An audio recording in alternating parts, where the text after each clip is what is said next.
Anda sedang batuk atau bersin?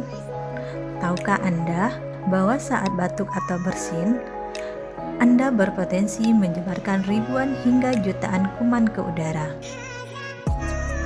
Anda dapat mencegahnya dengan mengikuti etika batuk yang benar berikut ini. Saat Anda batuk atau bersin, lalu gunakan tisu atau sapu tangan untuk menutupi mulut dan hidung.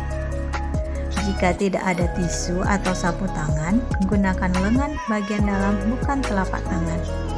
Gunakan masker yang menutupi hidung dan mulut selama Anda batuk dan bersin. Buanglah tisu yang sudah Anda gunakan ke dalam tempat sampah. Cuci tangan Anda segera dengan air mengalir dan sabun, atau bersihkan dengan alkohol dan hand rub. Jangan membuang ludah atau dahak di sembarangan tempat. Dengan menjalankan etika batuk ini, maka kamu ikut membantu untuk mengendalikan infeksi di sekitar kita.